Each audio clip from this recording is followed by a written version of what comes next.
Well, Mike, thank you so much for helping with my project. Could you say a little bit about yourself? Yeah, Mike Farrell. I'm 61 years old. Recently retired from the oil industry after 35 years. Um, kind of hanging around the house like everybody else, I guess. This time, just the pandemic business. Um, hey, I told you I'd be out in the field. Hobbies. I like to go canoeing. I bought a new canoe, and or my wife did when I retired. That's where I was going to be today, but I think it's going to be even nicer in Houston tomorrow. We'll wait till tomorrow to get out. Um, Two children, one in high school, one college age, trying to find her way. She's still at the house. Been married for 35 years. That's awesome. I also have a college age son and a high school age son, so I know what that's like. Where do you go canoeing? Well, I live right here, and I live just north of Houston, so I paddle just locally a lot of the rivers. I'm fortunate to have the San Jacinto River right around the corner. It's not necessarily a garden spot, but the fact that it's right around the corner, it's perfect. That's Yeah, but yeah, I get out quite a bit, about anywhere I can go, actually. sounds like a lot of fun. Any like overnight canoe trips, or is it just during the Well, now day? you're tugging at my heartstrings. Yeah, we used to do that all the time. And then with the kids coming around and school activities and baseball and basketball, and we kind of cut into that. But I hope to get back to it. Um, in some ways, we'll probably cheat. My wife and I, when I retired, we also bought a new truck and a slide-in camper. So we take the camper and put the canoes on top. Uh, yeah, that would be our vacations for the foreseeable future. That is pretty neat. And I was reading you're also a very big fan of the Apollo program. I think you were probably about 10 years old whenever Buzz and Neil landed. Yeah, I think I was. Yeah, I think I was 9 when. Yeah, probably 10 when they landed. The one I remember the most, though, was standing with my mother on WHIO radio. I probably was 9, Apollo 13, and listening to that. Man, I would rush home from school, and we would listen to what the latest update was on whether those guys were going to make it back or not. Uh, what did you think about the Apollo program? I mean, like, do you remember what you thought it was all about? I mean, why we were going? Uh, well, being a kid, I guess it was more of a well, what would I call it? A cowboy sensation. Yeah, I didn't really put the politics and the Cold War and everything in its perspective back then. It was just technology, and I was into science, and it was the neatest thing to do. It did your peers and the other people in like school feel the same way, or was your feeling kind of unique? I would think that you're asking that question. I would say it was unique. I don't really remember a whole lot of people talking about it back then. I can remember the general public. I wish to this day I would have them. I don't know who it was, a gas station or McDonald's, but they had all these Apollo glasses, and not glasses, but drinking glasses. And my mom, we collected a whole bunch of them. God only knows what happened to them. I'm sure we broke them, housed goldfish and everything else. But man, I'd give anything for them now. So the general public was still high on it. But no, I wouldn't say my buddies, kids that I ran with, it wasn't that big a deal. And I guess what was different in sort of your experience and upbringing, and what made you different than them? I mean, like why weren't they excited about it, or what would it have taken? I just think I was a little more into the science side of things. I always enjoyed that when I was in school, and I just think I was a little more bent that way. I played sports with everybody, and we did all our outdoor stuff and goofed around, but I kind of had a bend towards science, and I just think that fit right in. I was the kid. I was the kid with the chemistry set and that kind of stuff. Do you know how you ended up with a chemistry set? Yeah, I think I tried to blow up the garage a few times just on my own, and then my dad decided he'd give me one for Christmas, which didn't prevent me from blowing up the garage either. But yeah, I can remember that chemistry set. It was a Christmas gift my dad bought. God, I haven't thought about that in a long time. Did he just buy it out of the blue, or did you express some interest in chemistry and science ahead of him buying it? Well, it would I probably asked for it. You remember back in those days, if you I don't know how old you are, but when Christmas rolled around, the Sears catalog, the J.C. Penney catalog, the Ward's catalog came out, and man, you couldn't wait till that showed up in the mail, and you just sat there and circled what you made your orders for Santa Claus, and I'm sure that chemistry set was in there someplace. Were there any TV shows or other things that maybe helped spark your interest in science? I remember Mr. Wizard was on the TV whenever I was growing up. That was a big program. Huh. No, I don't really think so. TV wasn't a big hit with me and my buddies that much. We maybe watched Gilligan's Island and Beverly Hillbillies, but after that we were pretty much outside. I gave a little different back then. I can remember my mother kicking us out of the house and saying, I don't want to see you again until dinner time. Don't come back. Yeah, no, I didn't. I don't recall anything like. What does Big Bang Theory? Sheldon, he always watched somebody. Bob Newhart played the role, and I forget what that guy was. Oh, it's like Mr. Photon or Mr. Photon. Yeah, Professor Photon. Professor Photon. Yeah. Professor Photon. Yeah, there we go. No, I don't think there was anything like that. At least nothing that did it for me. Yeah, you mentioned whenever you were young, you didn't really watch TV. You were outside, and I also was thinking about whenever I was growing up. I used to come home. The parents wouldn't be home, and the key would be hidden right by the door to let myself in, and we didn't think anything of it. But then thinking about how my kids grew up, they grew up really protected and kind of, yep.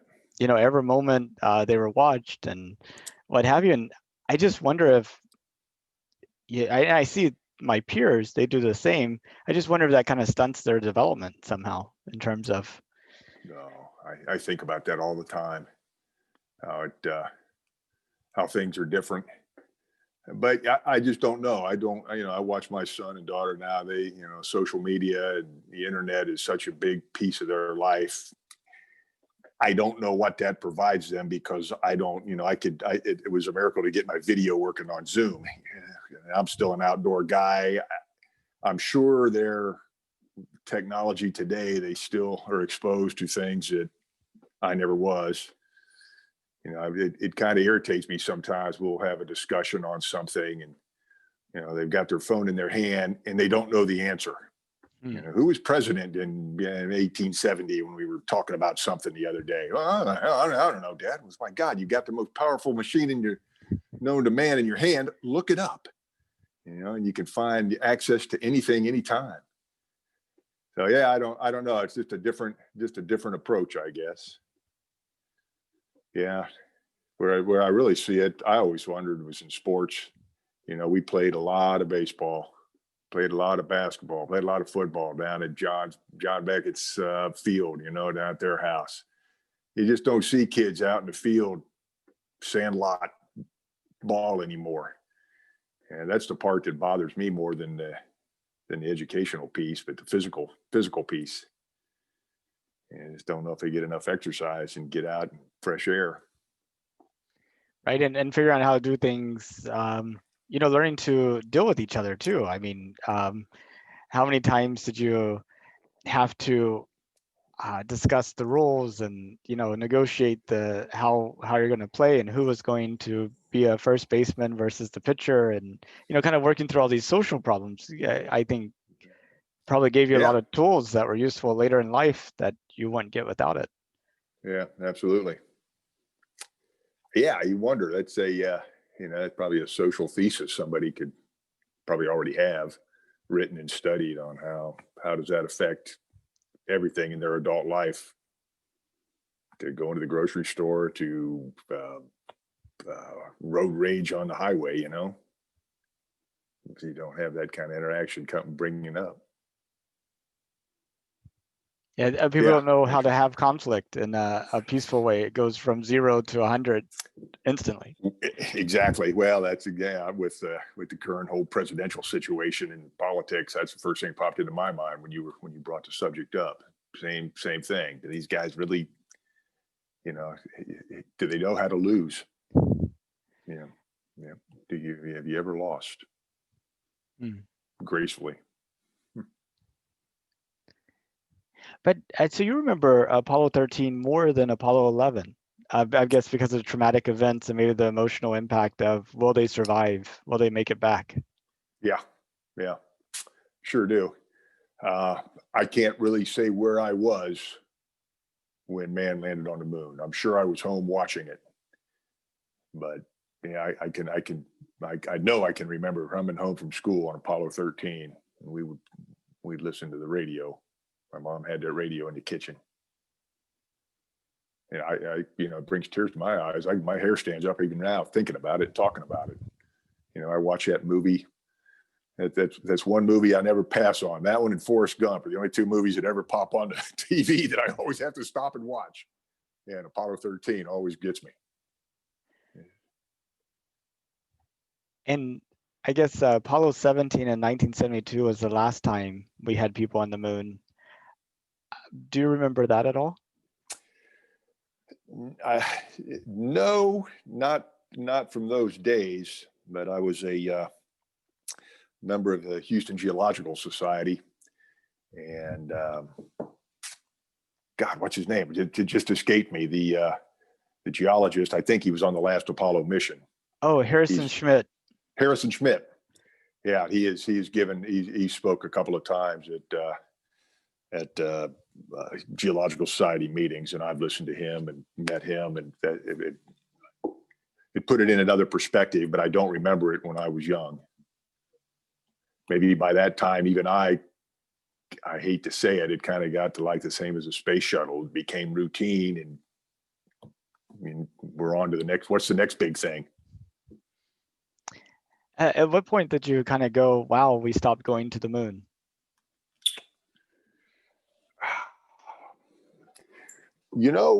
I tell you when it hit me is at work. A couple of new hires. We were talking one day, and I guess it never dawned on me how young they were until one of the girls told me what her birthday was. And I said, "You were born before they landed on the moon." Or no, you were born after they landed on the moon. So we were done. You never experienced that. And it hit me. And that was probably, I don't know, 15 years ago was when it really hit. It's like, a whole generation has passed, and you read about it now, no different than reading about Abraham Lincoln. Yeah. In fact, nobody doubts Abraham Lincoln lived. We're going to get into that one. Yeah, right. Yeah, good point. Yeah. I don't see any Lincoln deniers out there. Yeah. Well, I guess I don't know. Yeah, that would be one heck of a scheme if you could still maintain that all over these years. Just ask Harrison Schmitt. I've met a guy that's been there. No, I definitely agree with story. You.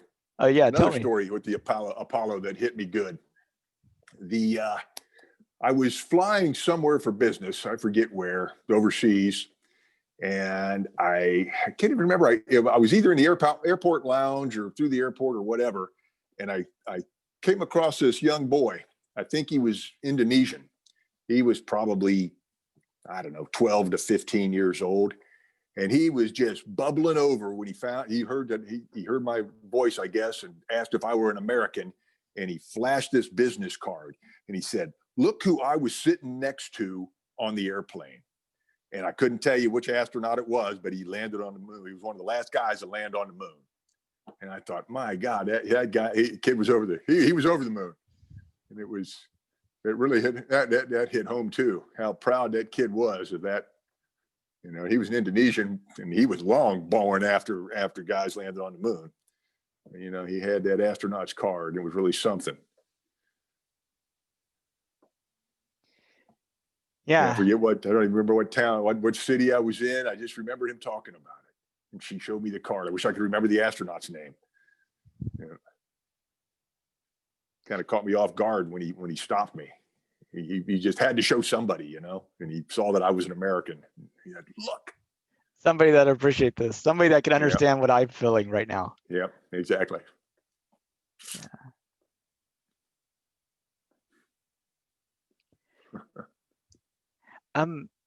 You know, the current NASA administrator, Jim Bridenstine, he and I were both born in 1975, but he's the first NASA administrator to be born after Apollo.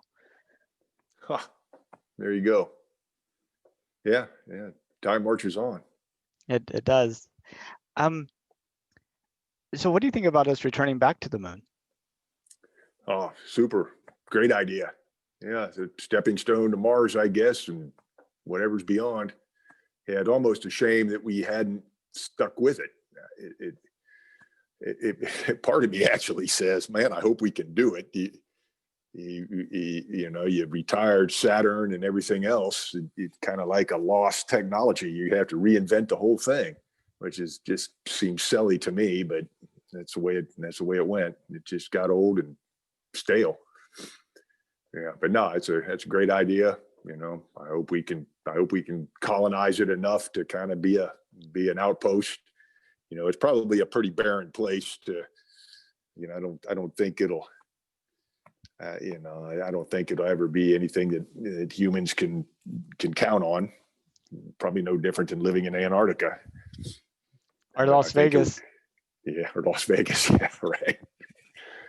Yeah, but I think it'd be an excellent stepping stone to points beyond. Do you remember when you found out that we're actually planning to go to the moon? No, I guess I don't really have. You know, bless his heart, I thought it was when I heard Donald Trump talk about it. And I thought, well, it's not quite as powerful of JFK's, you know, comment and speech at Rice University, but okay, I'll take it. And then shortly after that, I started to hear about the Artemis program, and I thought, oh, there's something to this. It wasn't just presidential, you know, hot air. But I tell you what, though, what bothers me is, and I'm guilty of it, because I even told my wife about this interview. I thought we were talking about Mars. And they're already talking about, you know, the Perseverance is going to land next month. I hope the whole moon thing isn't overshadowed by Mars expedition. You know, that's why I hope it's just a stepping stone.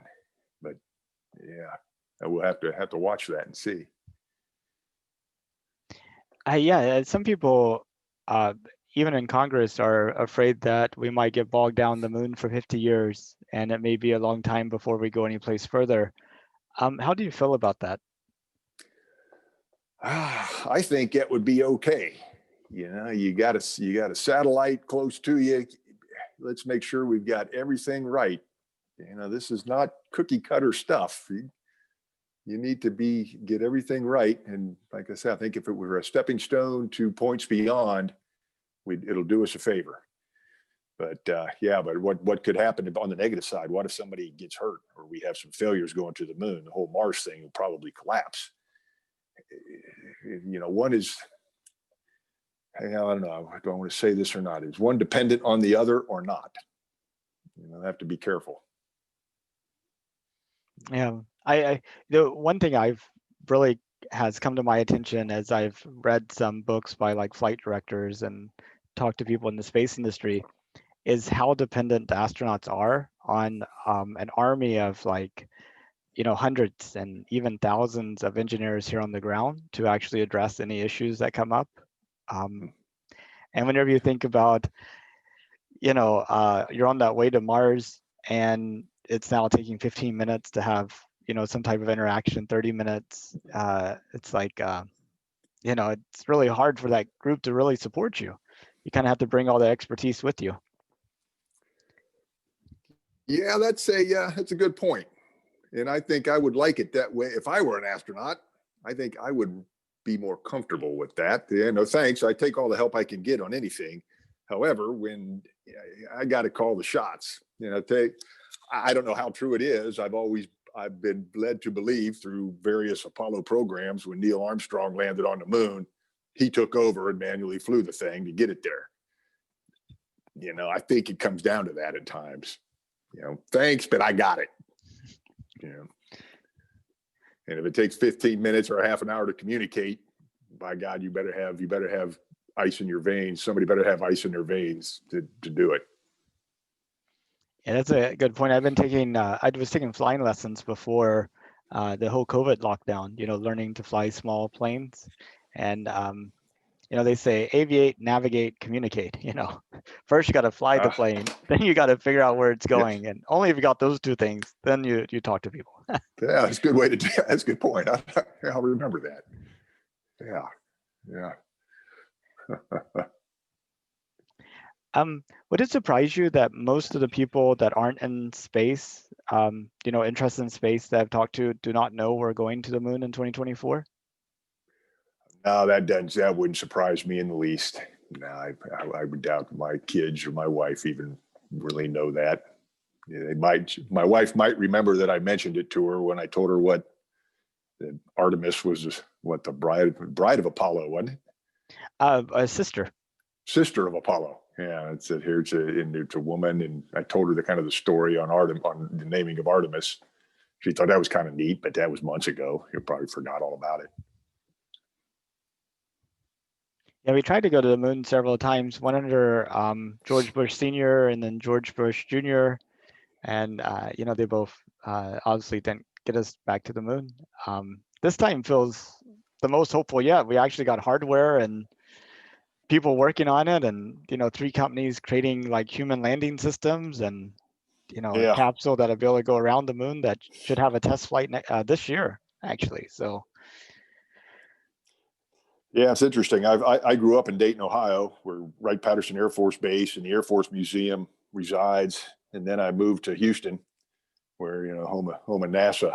So it was always kind of close to me in the news, And I can remember they got a Saturn V sitting there at the Air Force Museum, sitting on the side.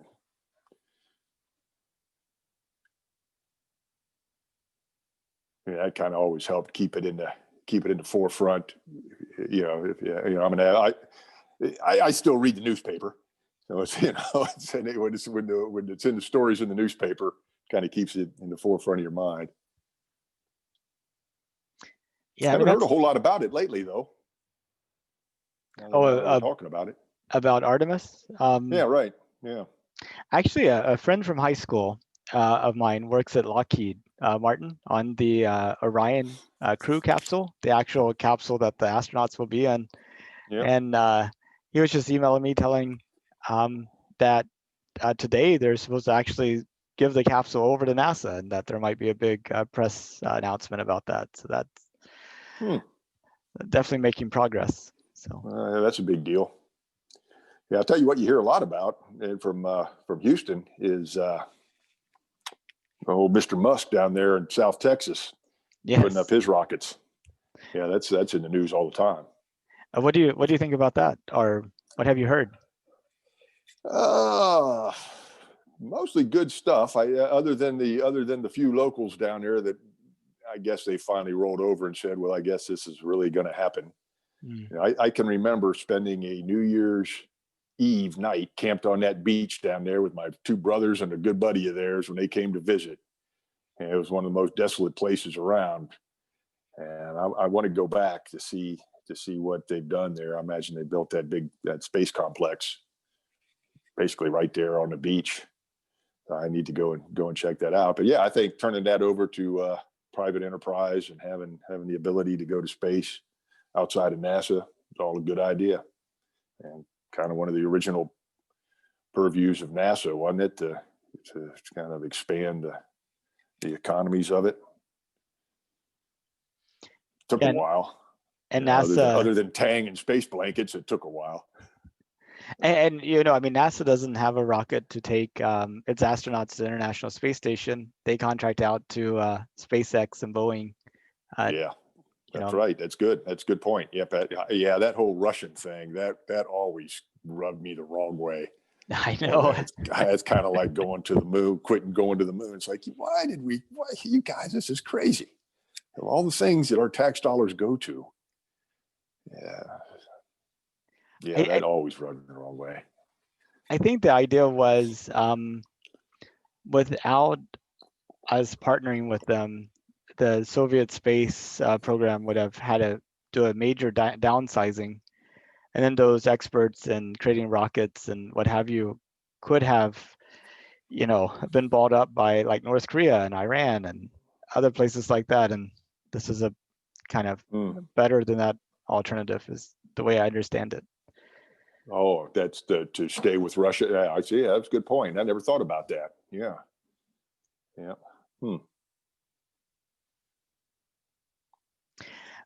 So what do you hope we get out of going to the moon this time?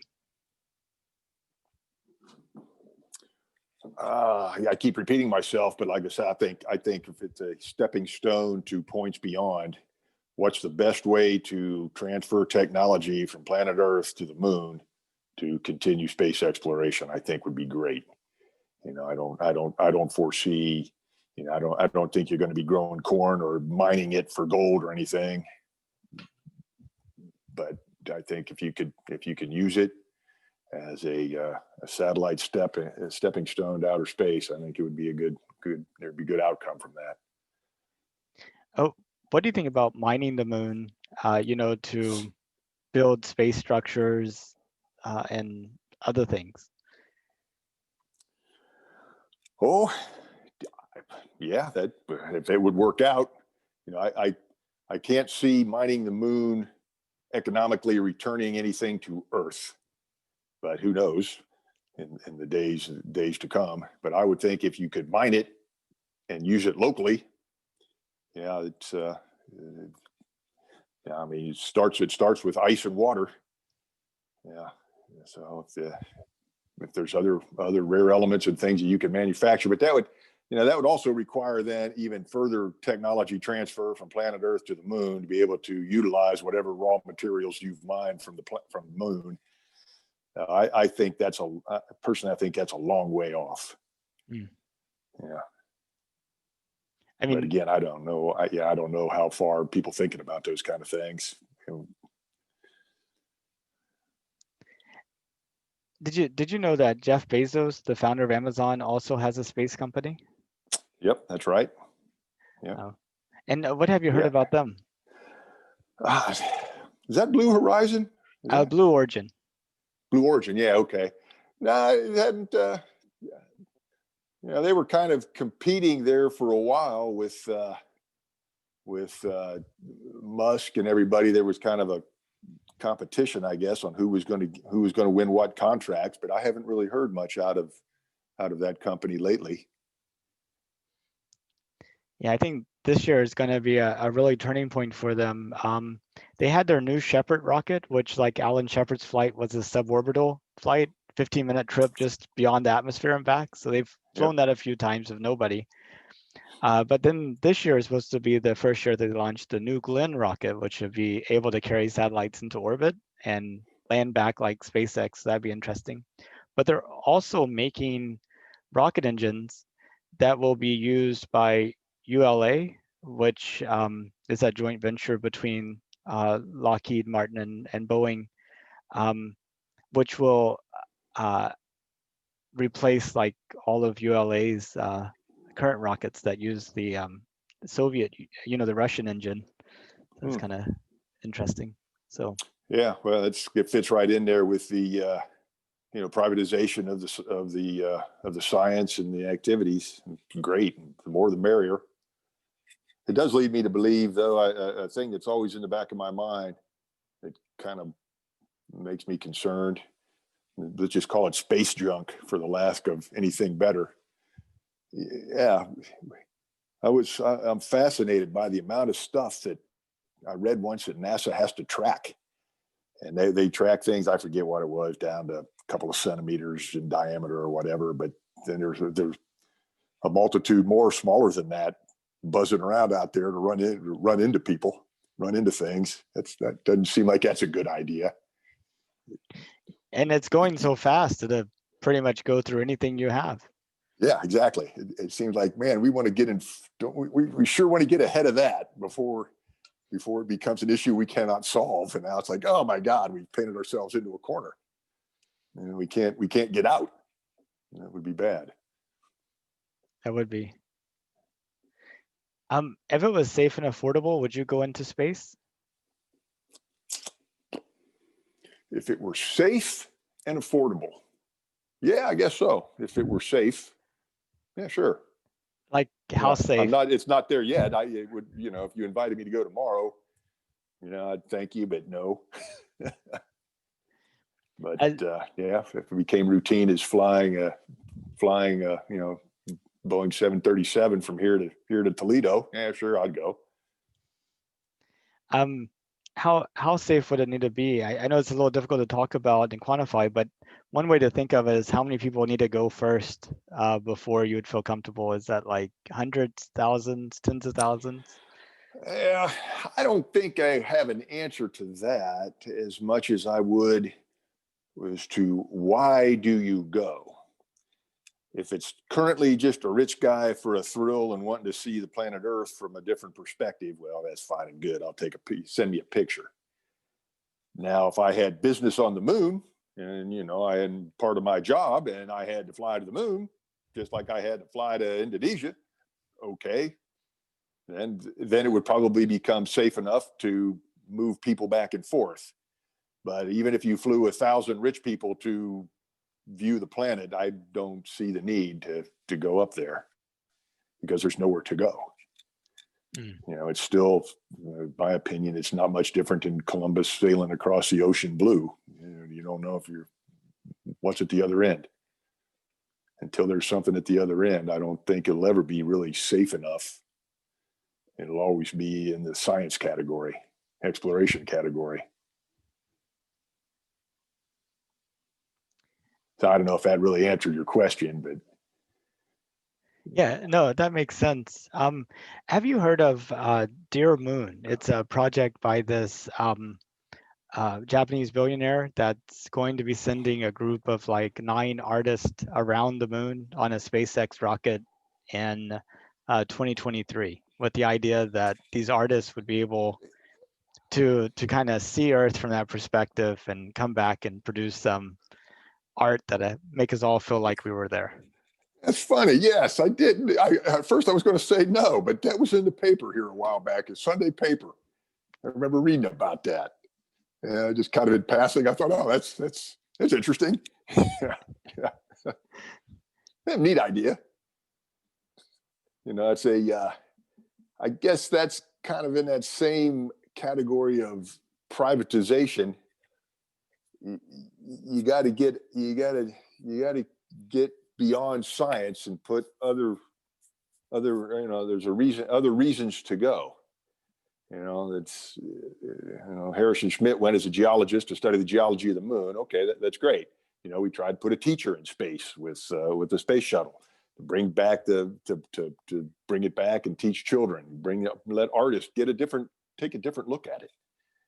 Instead of just bringing back moon rocks for X-ray diffraction, let's bring them back for art. Let's bring them back for something else. Yeah, and there are probably all kind of things people want to do with space. And another project you may not have heard about, Space Hero. It's a worldwide reality TV show contest that should be launched this year to send the winner to the International Space Station for 10 days. Just wondering if you had heard about that and what you About think that about one. it. No, it kind of rings a bell about somebody visiting the space station, but I may be getting confusing myself with that the first private rocket that went to the space station. Those guys stayed there for a couple of days anyway before they came back. Mm-hmm. Yeah, I don't know if I've heard about the program you're talking about. Yeah, and there's talk about Tom Cruise going to the International Space Station later this year or sometime after that. Yeah, I did hear about that. Yeah. Yeah. Again, all the same, maybe that kind of gets to what I was saying, get a reason to go. Those guys, I'm still not sure, don't fit my reasoning, but you might find some industrialist that wants to go to actually build something on the moon and say, well, yeah, we can profitably do something up there. And, that's where it kind of puts the energy into it beyond just exploration and government funding. Absolutely. Which then I think would also make it safer and safer. Yeah, it's about getting comfortable with it and finding out what works and what doesn't. Yeah. So the new frontier. in 500 years, where do you see humanity? Are we still pretty much bottled up here on Earth, and things are very similar, or have we actually figured out how to live on the moon and Mars and the moons of Jupiter and Saturn, and we may even build a huge ship to take people to another star system over hundreds of years? 500 years, is that enough time to? I see that happening. Personally, I believe there are habitable planets in the cosmos. I believe God would have put them there. He put them there for us to find. Can we find them and actually colonize and live in 500 years? 500 years isn't that long. Now you're talking to a geologist who works in millions of years. But I would think that in 500 years, something like that would probably be on the docket, where we may have a target, we may have discovered a place to go. I don't think living on the moon is for as a safety net for people from Earth to go to. You'd have to build. You can't live outdoors. You got to live indoors, and that's quite an undertaking. And even no matter, you can build the Superdome 10 times over, you still can only house, 100 people or 1,000 people. That's not going to do it. But to find a habitable place with atmosphere and oxygen and things that we can live on, probably out there somewhere. The thing is, to get to it, either we have to find some quirk of physics and nature, or some really fast engine, or figure out some way to put people to sleep and wake them up, or they're literally living generations on the ship that's traveling. Like it won't be the people that took off, it'll be their great grandchildren that arrive. Yeah, well, that's the kind of thing that I hope that we do from a place like the moon. Is there a way that you can accelerate travel if you're not leaving from the planet Earth, if you leave from somewhere else? And maybe it's a stepping stone project. Okay, I can get to the moon, then I can get to Mars, then I can get to the outer planets, and maybe I can get out of the solar system. Yeah, maybe a stepping stone kind of way to do it. Yeah, who knows? It's all the things that need to be figured out yet. Pretty awesome. Yeah, Well, hey, Mike, I'm still wondering why we can't fly an airplane a little faster than we do. oh, did you know that SpaceX is planning to use that Starship they're developing down there in Boca Chica for point-to-point Earth travel? So you would be able to go from Houston to Indonesia in about 30 to 40 minutes. Yeah, I read the article about that just in this past Sunday's paper. They were talking about they were redeveloping supersonic flight. I didn't notice it was that outfit down there. I don't even know if I read the entire article, but I thought, no, finally, that's great. I'm not in the aircraft industry, but I always wondered, there really hasn't been a step change in air travel. Matter of fact, I always laughed when I was standing in line to get off an airplane. I always said, you know what? The Wright brothers could get off either side of their airplane. Why do I have to wait in line for all of us to go out that one door? Well, yeah, always they get out from the front, the back, the sides, up and down. Yeah, gee whiz. Why didn't they stick with that model? Yeah, but I mean, it won't actually be a supersonic flight in the sense it won't be an airplane. It'll still be a rocket. It takes off. It just goes above the atmosphere and okay. lands. Yeah, that's different than what I read. Yeah, you're right. I heard about that. Yeah, which is that's a good idea. Yeah, it's some way to increase travel speed. And that they'll use the same craft that you would use to take to orbit or to the moon. So, essentially, you'll get a lot of flight time with this craft. They're talking about, if you got a Boeing 747, it's only going to make one international trip a day. But this rocket would be able to make 4, 5, 6 international trips a day. Yeah, so I thought that was a big breakthrough when they came up with that reusable rocket and that landing on the barge. I thought, that's the kind of stuff you need to think about. Let's do it a little differently. Yep. And I guess that would be the same technology. If you're flying that rocket as a transportation device, you got to be able to dependably land it. And even if you didn't land people, I mean, imagine being able to send medical test kits around the world when you have an outbreak someplace, and our vaccines or whatever else needs to be sent. Yeah, beats a dog sled. It sure does. Well, Mike, I really appreciate your time. Is there something that you wanted to talk about that we didn't get to? No, I kind of wondered what we would do here today. If you had a list of questions or how you conducted your interviews. Now, I guess one thing I keep in mind is when I saw your effort is I can remember Charles Kuralt's time capsule for the Apollo. Really? I don't know this. Tell me, Charles Kuralt.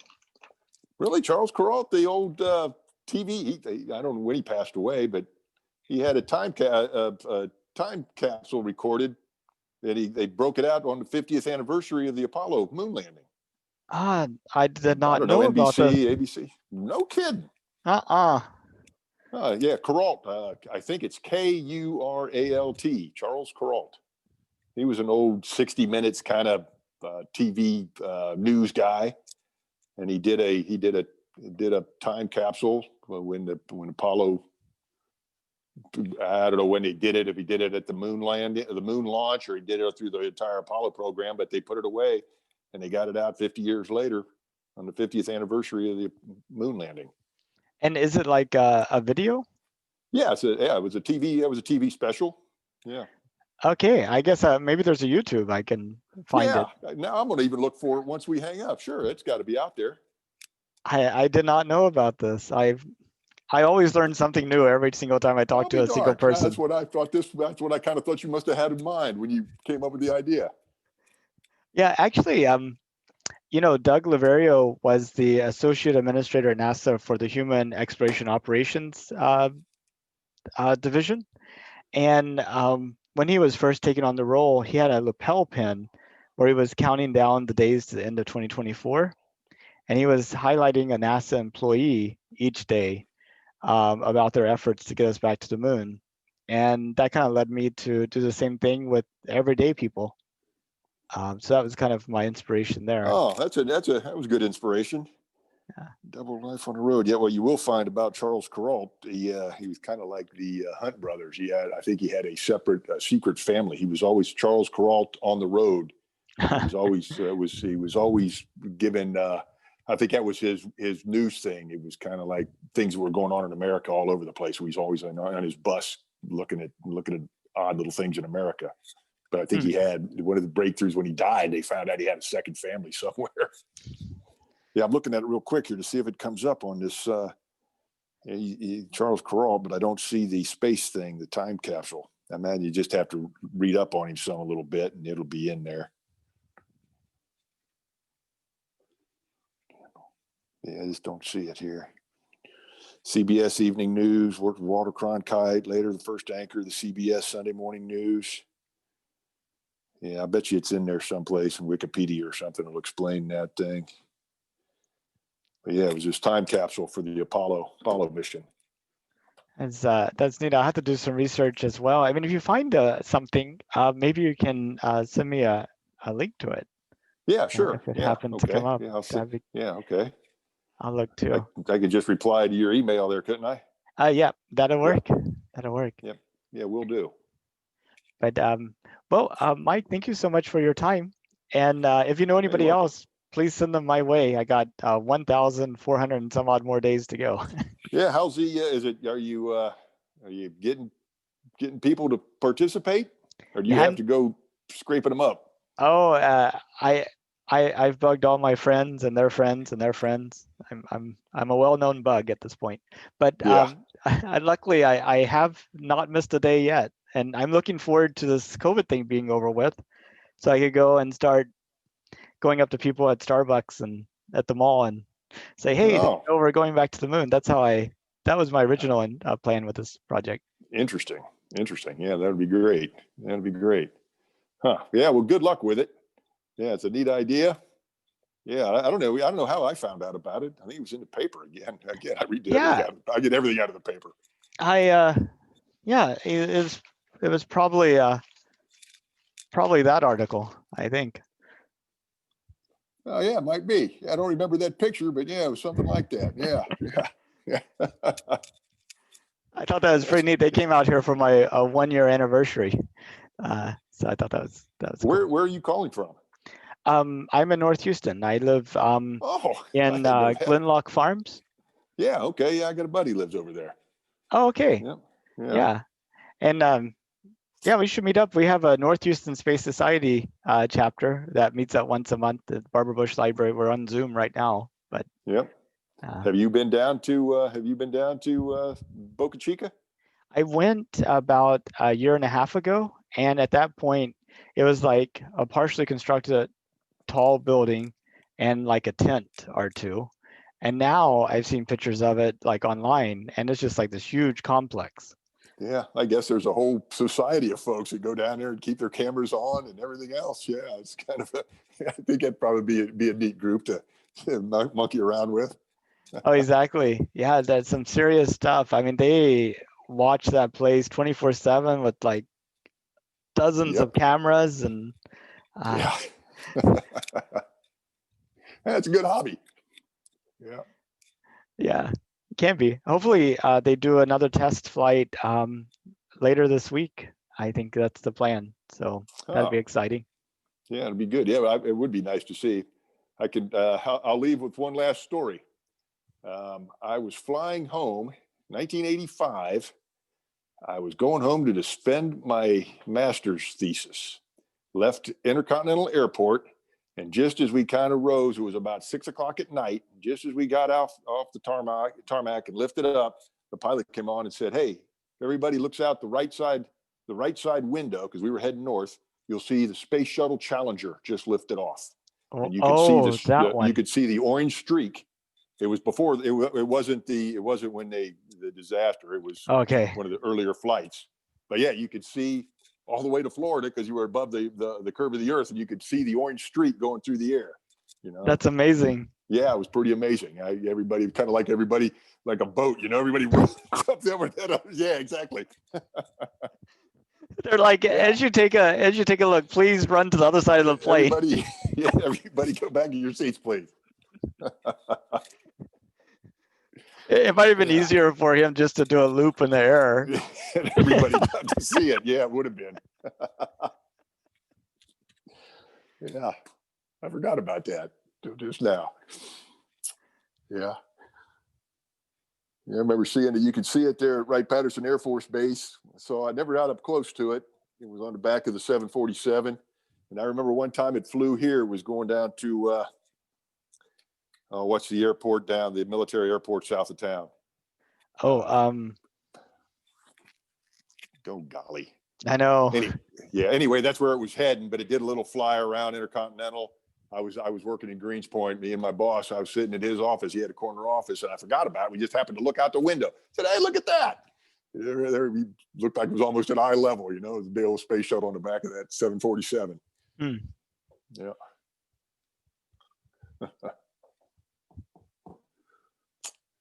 All right. Well, thank you so much. And Yeah, I you have, enjoyed it. you have a good rest of your day, and maybe someday we'll meet up in person. Yeah, that would be great. Nathan, I appreciate it. Good Thank you talking so to much. Good talking to you Yep. too. Bye-bye. Cheers. Bye-bye.